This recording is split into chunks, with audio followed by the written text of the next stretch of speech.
Hello, welcome again to FAIRtax Power Radio. I'm Bob Paxton. And I'm Bob Scarborough. And I'm Steve Hayes.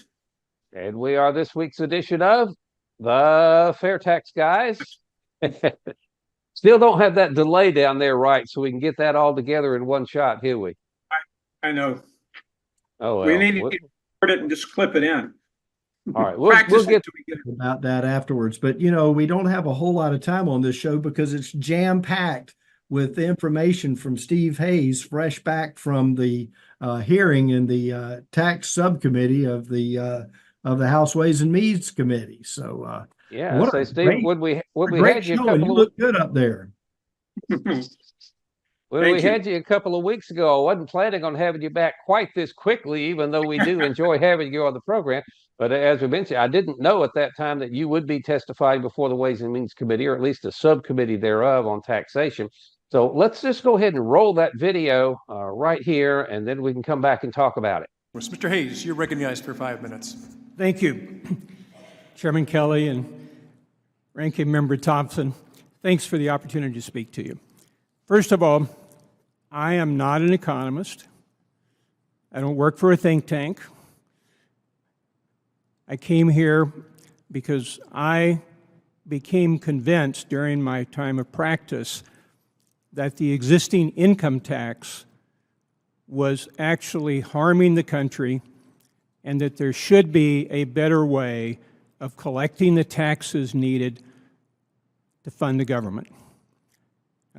I didn't realize I was far right until Mr. Thompson's comments told me, because I've never felt myself that way. I felt myself much more moderate. I'm looking at this not as a Democrat-Republican issue, but as what I believe would be a more effective way of funding the government. I worked for a long time, I will confess, as a tax attorney.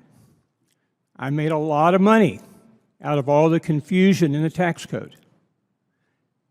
But I saw time and again people who I worked with who were in different parts of the country get audited and get widely different results, from no tax to assessment of tax on the same investment.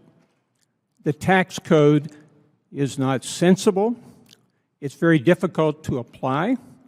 As a practical matter, it makes life worse for most people who are working in this country and employing those who are working in this country.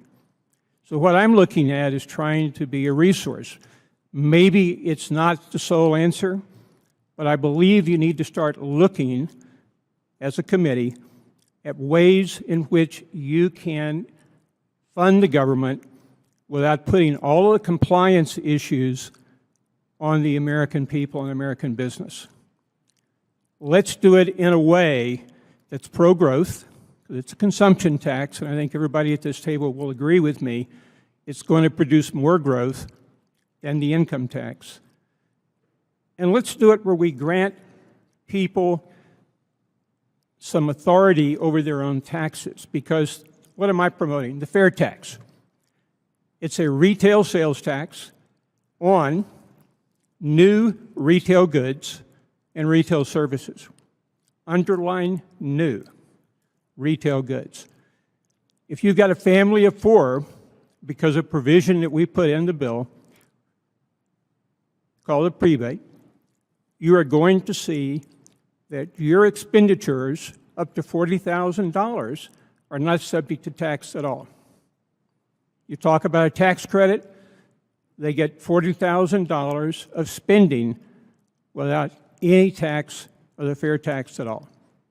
Very, very different than the present system, because what you're also doing with the fair tax is not only are you repealing all of the income taxes, the gift tax, the estate tax, but you're also taking and getting rid of the most regressive tax that we have, which is the payroll tax.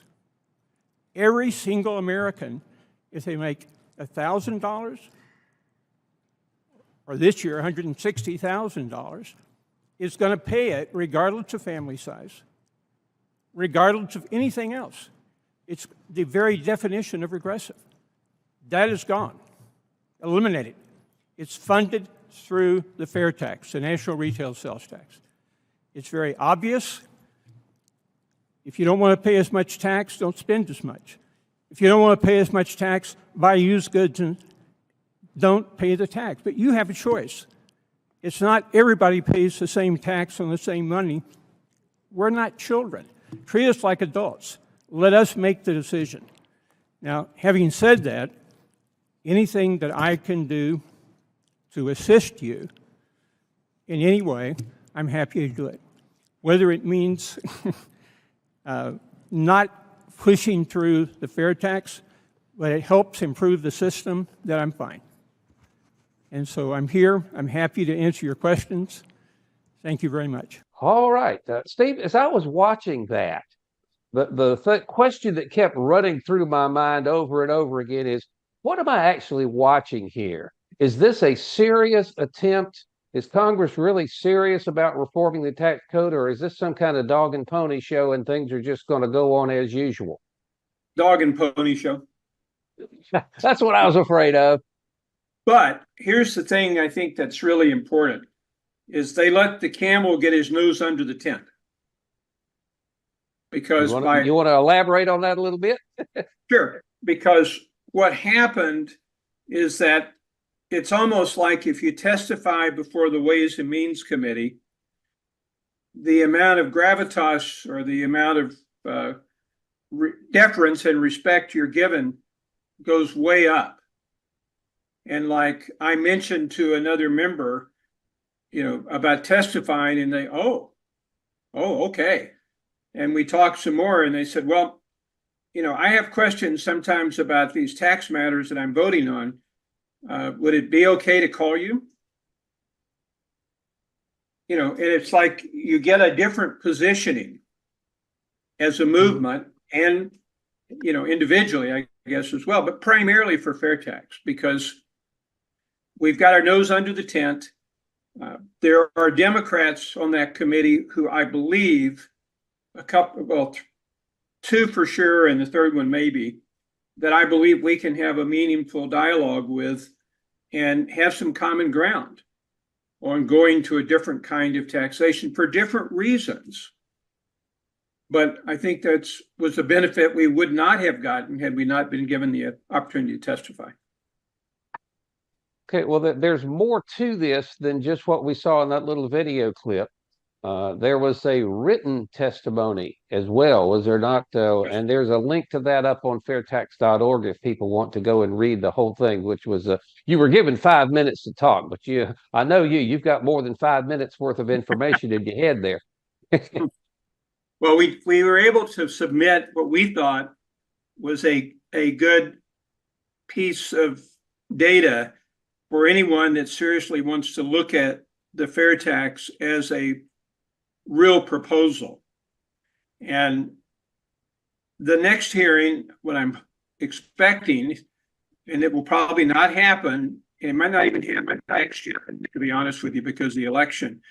But the next hearing on tax reform, I believe we're going to get a seat at the table, and it will be more direct. And instead of their being told by the Democratic chairman or ranking member to attack the fair tax, and incidentally, all of us are members of it, as a far right-wing conspiracy and, a kook group and whatever, which is effectively what they were saying.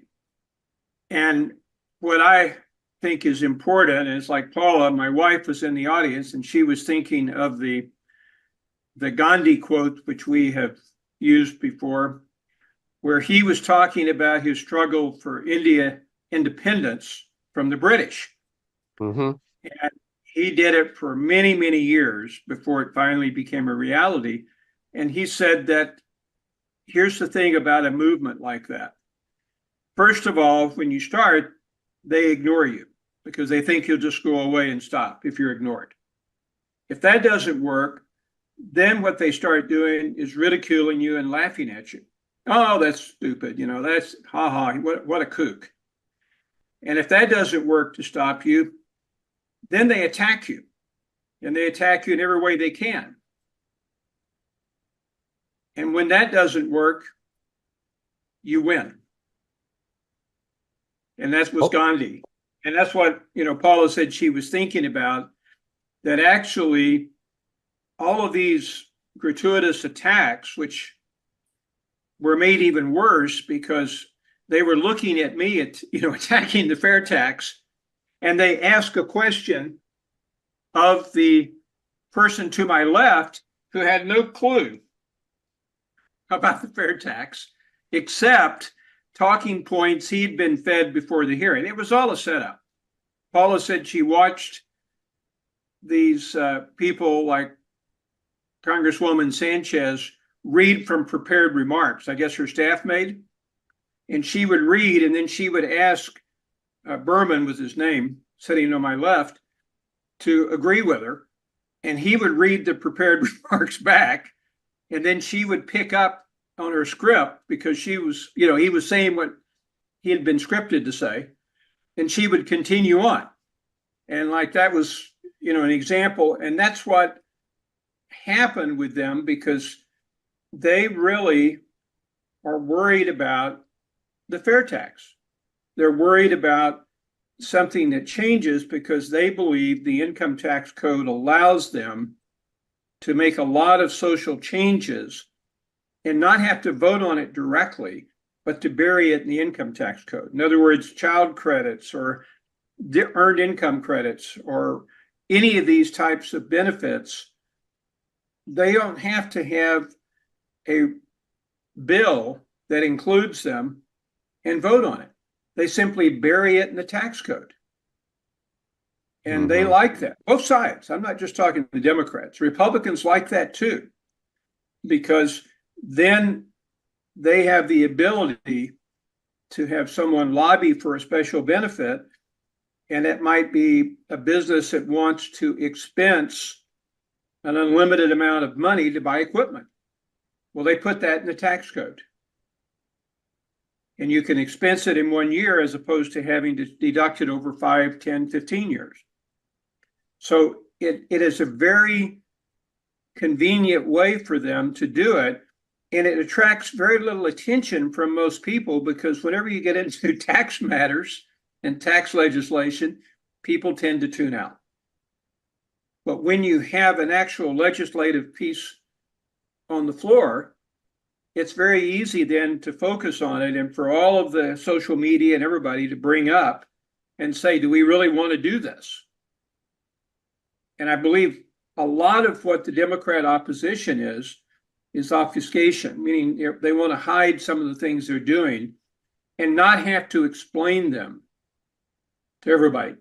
Now, interestingly enough, Congressman Davis, Danny Davis from Chicago, he represents a district where he said he had a number of very low income people and some of the higher income people in the state, maybe the country, in his district. So he has extremes both ways. And he was questioning how it was going to affect the lower income people and why I felt like it would not be bad. Legitimate questions. Mm-hmm. And he actually gave me a chance to respond, unlike his cohorts. And afterwards, I went over to him and I said, Congressman, I think there may be some common ground for us, because to be clear, what we're talking about is a system that raises the money that you then decide how to spend. We are agnostic. We don't care how you're going to spend it. We're simply going to raise it in a better way that gets rid of all this filing, all these forms, all this confusion, and it frankly gives you the money. And then you go out and, based on what you and your colleagues decide, can spend the money. And his comment to me, that's a very interesting idea. And I'm working to get a meeting set up with him in Chicago now, because I think he is there. John Larson is a Democrat representing a district in Hartford area. And John was also very interested. And his particular issue was primarily, at least he addressed it in the hearing, Social Security. And looking at the fact that Social Security was going to be cut 20% for our seniors. And it, we may even lose Social Security if we don't make changes, for people going forward. And I said, totally, I don't want to see Social Security die either. I enjoy getting the checks, but, the fair tax actually makes it solvent. It makes it work. And if you don't look at it that way, look at it as what evasion does. I told him this privately, does, because in order to evade the $500 billion that the IRS says is unpaid, you've got to earn at least $5 trillion. And if you take the Social Security tax of 15.3% on that, you're talking about having $750 billion a year going to the trust fund. They were only short $85 billion last year. You're talking about, if you had the ability to collect it, collecting all of that money. But because they're never going to collect it, because people who are not reporting income aren't going to self-identify. Bob Scarborough's not going to say, oh, by the way, I received $20,000 in other fees, which I didn't report. Yeah, it's kind of like what you see in publication 17 about making sure if you steal your neighbor's lawnmower that you either return it by the end of the year or you have to report it on a form and send it in April. Right. Yeah. And so basically, the Peterson Foundation referred to a CBO study that I think I may have mentioned on this show before, but they said that the $80 billion being put into the IRS over 10 years would recover $200 billion of uncollected tax. So we're talking about over 10 years collecting an additional $120 billion of what by then will be, even if you use IRS numbers, $5 trillion. A very, very tiny percent. So it's not going to work. But with the fair tax, it is going to work because you are able to collect a much higher percentage of the tax that's due. And so Larson's interested in meeting. In fact, they've already reached back and we're trying to find a date. And then the third one is Congressman Doggett from Texas, who I believe is also reachable in the sense that we can find some common ground. All right, let me ask you something real quickly here. The body that you were testifying before was a subcommittee of the House Ways and Means Committee, the Subcommittee on Taxation. I understand that the actual chairman of the whole Ways and Means Committee had a little conversation with you as well. What was that all about? He did. He came in. It was a great surprise to the other members because he doesn't normally do this, apparently. I didn't know it. But he showed up. And now, who are we talking about? Jason Smith from Missouri. Okay. He showed up. I have a theory that I will share with you. I think he was the one that invited me. It was at his direction I was invited. And he had his staff watching the hearing. And I think he saw that I was being attacked by the Democrats and not given a chance to respond. And I don't know if this is true, but I think it may be the way he asked his question. He wanted to make sure I got a chance to respond. And so he asked questions of me directly so that I could respond. And I thought that was very significant. And I think that there is possibly a way of meeting with him. I'm trying to get a meeting with him. I'm trying to do this in their home district office because when you're in DC, I can't tell you how many times I've had meetings with people that wanted to meet. They had their whole staff there to talk about this plan. And they suddenly got a vote call that was unplanned. And instead of 30 minutes, we had 10. Mm-hmm. And you know it wasn't a hoax because you see on the screen in the well of the House, giving their pro or con on the vote. So they're there, and the whole process took well past the time to get back, and then they had another vote. So in their offices at home, though, if you ask them for, if they give you 30 minutes or 40 minutes, you almost always get it. All So, right. so How that's do what we I'm trying to do. how do we prod the Congress to move this from the dog and pony show realm into serious reality? Well, I think what we do is continue to press them on the fact that what you're confused about, if you're Bob Scarborough or Bob Paxton, is why they are not in favor of a system that works better for most Americans, that doesn't require all these forms to be filled out and doesn't require the IRS. What is it that's wrong with that? What is it that they don't like about that idea of giving Americans more freedom, giving them more choice? And I think it's a very difficult question for them to answer. Now, part of my plan when I testified was not to just lambaste them, for that purpose, but was to be as collegial as I could be, because what I want to do is get a dialogue going. And I think that's why maybe I reached some of the Democrats, the ones I mentioned. If you don't like the proposal, a part of it, don't condemn the whole thing. Let's fix it. Let's find a way to adjust it to where it addresses your concerns. But let's not throw the whole thing out just because there's one element you don't like. If you don't think, for example, that you want everyone to see the fair tax rate on every receipt, and I've had this as an objection. People are going to be horrified, at the cost of government. And I said, yes, they will be.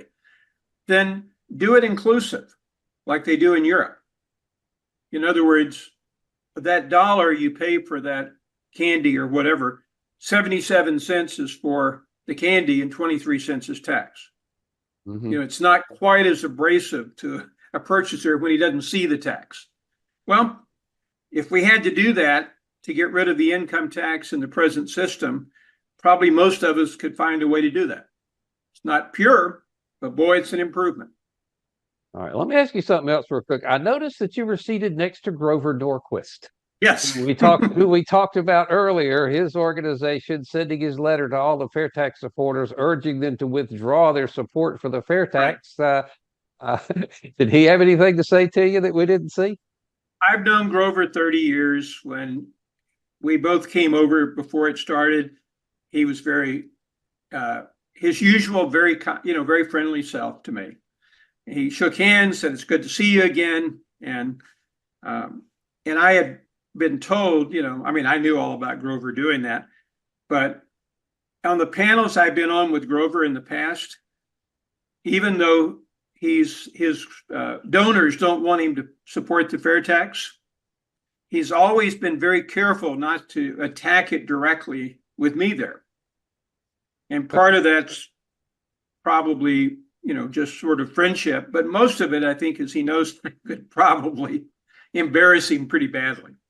So he didn't do it. In fact, when I finished my remarks, he leaned over and said, "Very good job, Steve." And so, that's Grover with me. That's been my experience with Grover.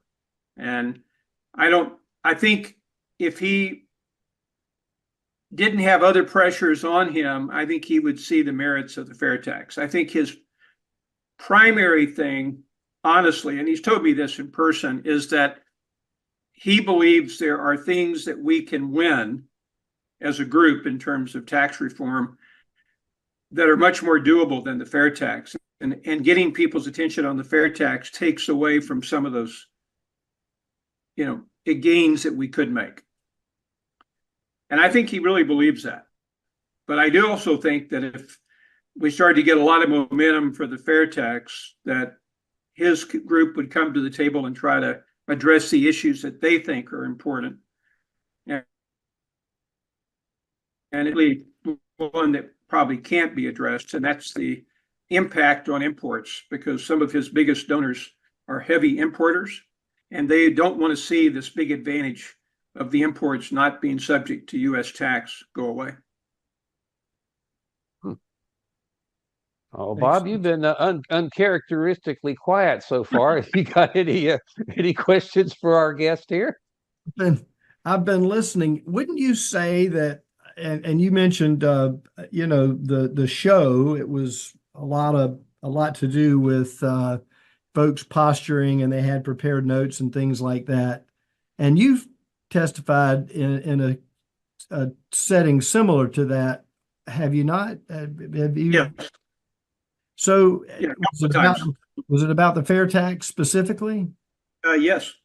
So what was different about those times and this last one in terms of the atmosphere in the room? It's been 20 years, but basically the difference was that the Democrats, even though they might disagree, it was much more professional and collegial. They would say, well, Mr. Hayes, I am myself not a supporter, and let me tell you why. You know, that type of thing. I remember, I forget where he was from, Illinois, I believe. And they weren't attacking me as being, roadkill or whatever. And they give me an opportunity to respond. This particular group just reflected, I think, Bob, the entire change in Congress, where people weren't listening to each other. They were reading prepared remarks, and some of the members were reading prepared remarks that they would use on their website or in a campaign clip or whatever. And that was their purpose. Their purpose really was to look at getting tax reform. There were a few that were, I'm not saying all of them, but the majority, I think their purpose was, this was a way for me to make a statement that will help me. All right, you're breaking up a little bit. I hope we're getting most of this. Now, let me point out the fact also that there is a little bit more of the video when you were responding to a question that we didn't include that clip in this program, but that video is up on the FAIRtax YouTube channel if people would like to look at that extra bit. And if you want to watch the whole, 2.5, almost 3 hours, that video is available up there as well. Yeah. And the ironic thing is, when I showed up and I was talking to the Ways and Means staff, I said, how many people do you expect there? Because one time I testified and there were like 6 members, out of 25. Mm-hmm. And they said, oh, we're hoping to get it 5 or 6 or more. But everything is so busy because they're trying to get out of here. They're going, doing this, they're doing markups, and they're all on different committees besides the Ways and Means. All the members showed up. And all of them had at least 5 minutes, which meant that's why it went so long, because she expected that it would be over an hour and a half. And it went almost twice that long because the members showed up and because of the, discussions and what happened. I talked to Congressman Kelly afterwards, and I said, I didn't expect to not be given an opportunity to respond. And he went like this, and says, that's the way it goes around here sometimes. Well, I think the fact that you were even invited to speak at all is a positive step that the Congress critters, as Dr. Linder said a while back, are eventually going to just have to, come face to face with the fact that the income tax system is broken. It doesn't work. We've got to do something different. And hopefully we can turn this from a dog and pony show into true tax reform. See, one other thing real quickly. I'm glad we had you back this quick, because this is a rather momentous episode of FAIRtax Power Radio. This is episode number 400. Wow. I'm assuming that when Ron Valero was doing the video part and all the video editing and putting it up there, we just numbered those 1, 2, 3, 400 consecutively. But this is number 400. And so we are glad to have you here for this special occasion, and invite you as well to watch next week when Bob and I are going to be going through the 2023 Tax Proposal Hall of Shame, all of the crazy stuff that the Congress critters have been trying to put into the tax code for the past year. And So we'll just encourage you to keep up the good fight, and we'll hope to have you back here on FAIRtax Power Radio sometime soon, maybe not in 2 or 3 weeks, but we'll see you sometime next year for sure. I look forward to it, and I wish both of you a very Merry Christmas and Happy New Year. And you as well. Thank you for that, Steve. Thank you. All right, and that is going to wrap up this edition of FAIRtax Power Radio. Thank you so much for watching, listening, and sharing the videos. We certainly appreciate you doing that. Until we meet again to look at the Hall of Shame next week, I'm Bob Paxton. I'm Bob Scarborough. I'm Steve Hayes. We're the FAIRtax Guys, reminding you the fair tax is the only truly fair tax, and once you understand it, You'll demand it. So tell me, how could I pay less taxes? Less. Yeah, I'm trying to get ahead, so how can I pay less? Well, I suppose you could pay less taxes by earning less money, or you could give to charity. How is that going to help? Actually, I'm not supposed to tell you this, but if you know the right people, okay, or if you have a really good lawyer, you can usually get around the big ones. If I may, under the fair tax, to pay less taxes, you would simply consume less. You would control how much you pay and when you pay your taxes simply by choosing what you purchase and when you purchase something. So I could stay focused.